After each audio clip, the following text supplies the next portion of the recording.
Hello mga ka-farmers, mga kabayan. Nandito po ako sa kabilang side ng farm. Nandun po sa kabila ang aming bahay. So ito po ay pininturahan ko na first coating yesterday. So hindi po namin gagamitin to. Kinuha po namin dun sa Sage Lake na kung saan nandun po yung ilang young cattle namin. So ito po ay farm ng in-laws ko. So pininturahan ko na yesterday, so maganda ang panahon ngayon, 71 degrees Fahrenheit ang highest. Ang aking doggy ay nandun. Kita niyo ba? Ay hindi, nandun sa kabilang side ng gator. Okay guys, so ang gagawin ko po, ito binuksan ko na. Ito ang pangalawang brush ko. Kailangan bago daw. Okay. Yan namang dito, silya na luma. So, ito, haluin muna. Ganon. Ay, nako, naula. Haluin po muna bago ipintura. So, ito po ay gloss. Kasi yun daw lang po yung, sabi sa Home Depot, yun lang daw po yung protection, yung gloss. Protection sa ganito, steel. So, gas tank po yan. Gusto lang pinturahan para hindi po tuloy-tuloy yung kalawang. Hindi siya kalawangin ng ano. Hindi naman po namin gagamitin yan. Gusto niya lang pinturahan. Pwede someday, pwede rin po ibenta to. So, okay guys, mag-i-start na po ako ng pintura. Ahin ko po muna yung ditong part na to. Dati kahapon, inuna ko yung corner. Because, kailangan bigyan ng attention, di masyadong na first coating to. So, kasi pag yan, madali na dire-diretso. So, ito lang po mabusisi.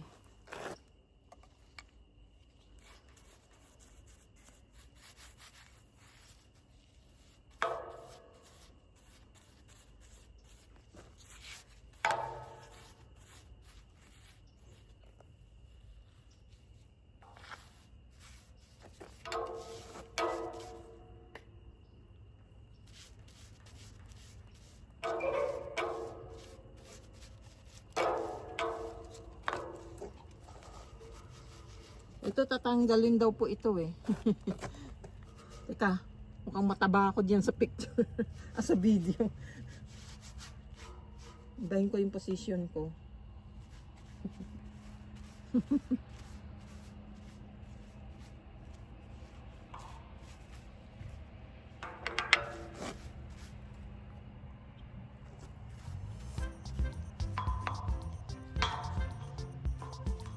So, meron pa pong takip dito kulay yellow. Yun po ay, ang pipintura ko ay maroon. Yun ang sabi niya. So, andun oh, tinanggal.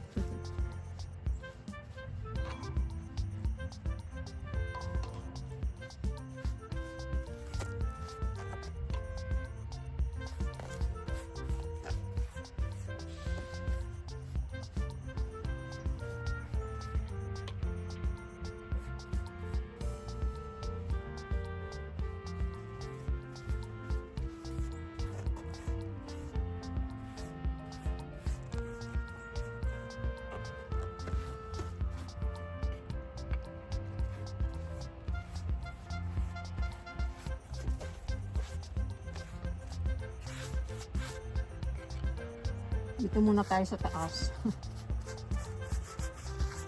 Kasi the rest, madali na lang pinturahan eh. Kasi dire-diretso na.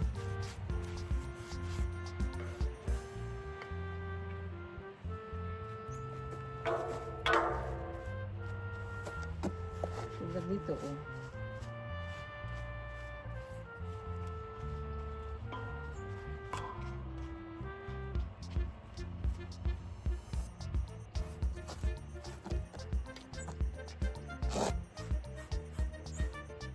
May brush. Muna.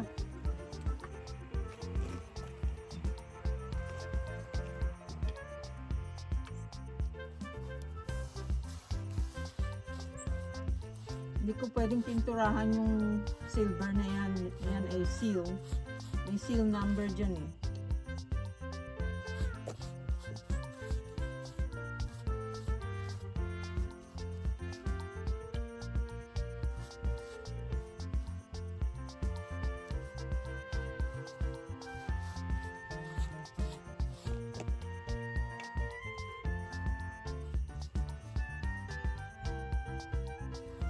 pininturahan ko yung side, didikit sa damit ko at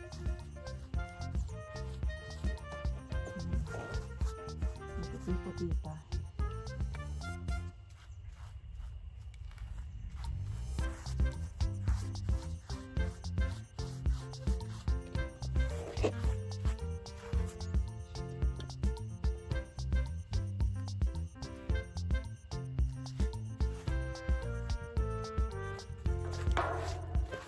Ito na naman po ang pipinturahan ko, yung side.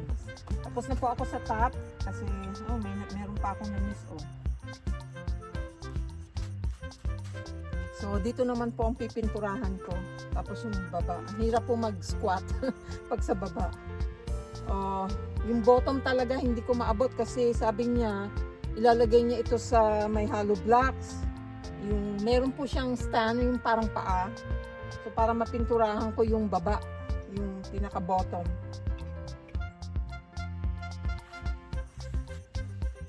Mamaya na ako dyan sa may dulo.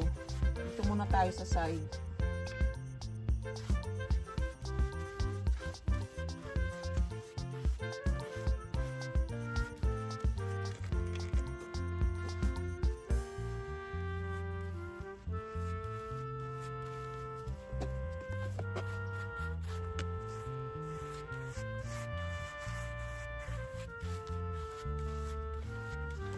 Sobra yung pagkaano ko, tumutulo.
Ito naman ako sa kabilang side. Medyo nandito na ako. Tapos ko na yun doon.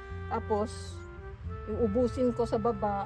Tsaka kung ano pa yung dapat na dagdagan. Sa bahay, hindi ko pa ito na pinturahan. Doon sa kabila na pinturahan ko.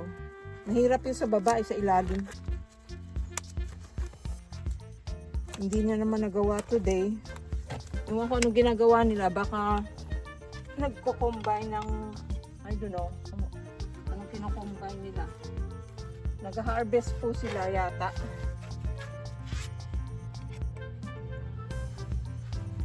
Ay, naparami. Tumulo tuloy. Sayang.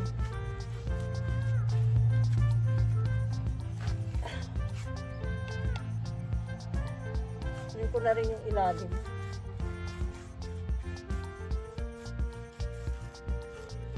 Ang hirap magpintura sa ilalim. Na ano, nakasquat ka tapos nakayuko ka pa.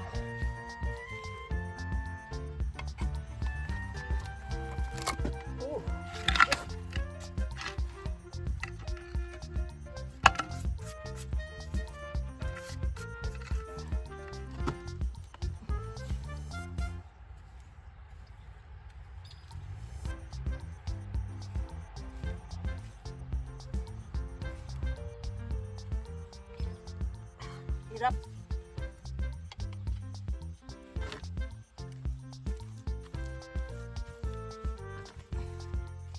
Mamaya.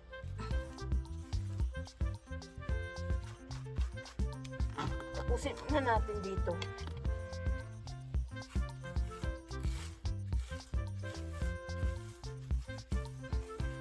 Ayoko nang matagal na nakayuko. Naka-squat.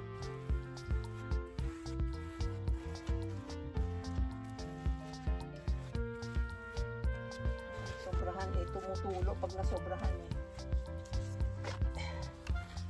Oh, holy smokes.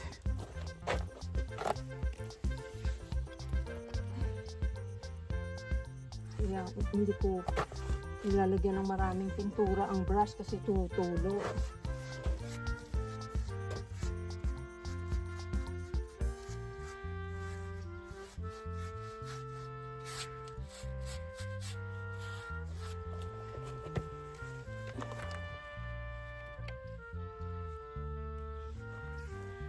Jack, where are you? Oh, okay. Akala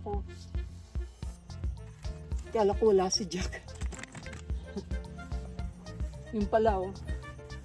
Nakalay lang siya. Buti hindi na siya lumalayo sa akin. Meron po umuupa dyan sa bahay. Bali, nung binili po ito ng biyanan ko, meron na pong bahay. Meron na rin ilang building. Yung kung ano yung building na ginawa nila. So may mga baka po dyan, mga steer.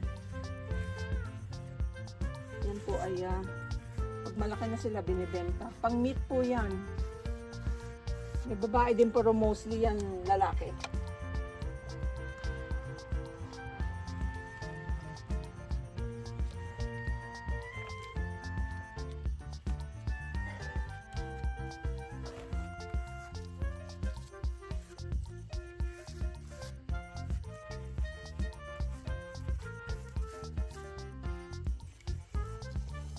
Kailangan ko ng luluhuran.